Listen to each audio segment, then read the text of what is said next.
I started straight out of university at a Big Four. Um, the main reason being the Big Four signed you up for the training contract, and I had the opportunity to do ACCA. I started at a Big Four company straight from school, and then after 6 years I decided that I would take the jump into industry. The market now has changed, so there are a lot more options open to newly qualified people making a move into industry. Practice, I think, is probably the best platform to start, just because you learn so much which you wouldn't get in industry. Working at a Big Four gave me a lot of opportunities to work with different people, work for different clients. I did work in the public sector, work in listed companies, working other smaller private companies, which gave me a lot of exposure to different strategic risks and opportunities to apply different accounting standards as well. My advice, and the guys here would always advise that unless something drastic happens, you should always see out that study contract. There's kind of no point moving until you've got that qualification under your belt.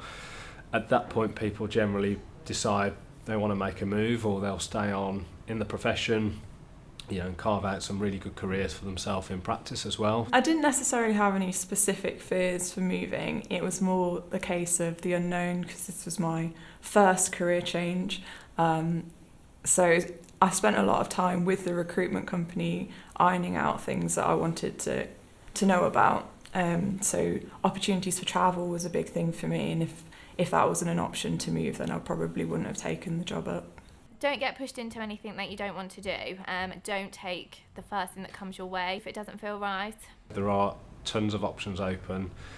There's loads of different business types, from small owner managed, private equity backed, large PLC corporate businesses, and everything in between really. I wanted to look for something different, and I'd already done some internal audit work, but then the variety that I got from doing internal audit meant that I could apply it to other areas. I don't think industry is for everyone at all, and sometimes conversations bring that out. I think some people make an absolutely fantastic career in practice, but industry opens up a few more doors. The variety in work is a key difference in terms of the move in industry. So I'm learning not just about how to do an audit in an external audit environment. I'm learning more about what drives the business to meet its strategic objectives, and it's the difference is that I feel part of the company. You're going to experience a lot of things in industry that are alien to you. You're not going to have those skill sets. So the most important thing is company culture. Make sure we find one that matches you. Working with the right manager, which is going to suit and benefit you, and in a business which also suits your aspirations and goals. There was a lot of things that were scary at the beginning. I didn't know whether I was going to know all the technicalities that come with a job. I didn't know what I really signed up for until I actually saw in my case, how many companies I would have to deal with.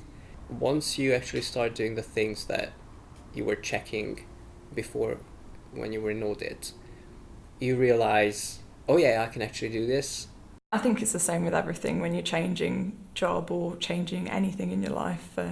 You just got to get through the first couple of weeks, and then it becomes the norm again. Work-life balance definitely was one of the major points. The expectation is that you do have a work-life balance, and everybody supports that and wants that themselves. You can plan ahead, which is something I didn't have in practice. There's a lot more opportunity to jump sideways within industry. I don't necessarily know what I want to do right now, but I think in terms of working in different areas of the business, it's definitely easier to do that working from industry. Have a good think about what you want. Be strict to what you want to do in life, and if it's career progression you want to do, get out early, just so you'll have the time to do that. And just have a think about what kind of industry you want, what kind of atmosphere. And speak to people that have actually made that move before. I think my only real advice is just not to be scared to take that jump, contact people in recruitment. The options are vast, and I think until you make a change, you don't know what's out there. So if you're a bit unsure about making that move into industry, or what options are available in industry versus a profession, I say come and have a chat with us, and we'll give you some honest advice. We're not going to sell you the world and try and get you into industry. We just want to have an honest conversation and understand what you're after, really. When we meet people, it's not about purely selling just industry options. It's also talking about what options they've got internally, and practicing different size firms as well. Ultimately, we're here to support you in what you want to do. This business has got experience of taking people from industry, first-time movers, to FTSE 100 chief execs. So it's about us understanding really what you want as the candidate, and listening and advising on that. Ultimately, we're here to listen. With ears like this, I'm pretty good at it.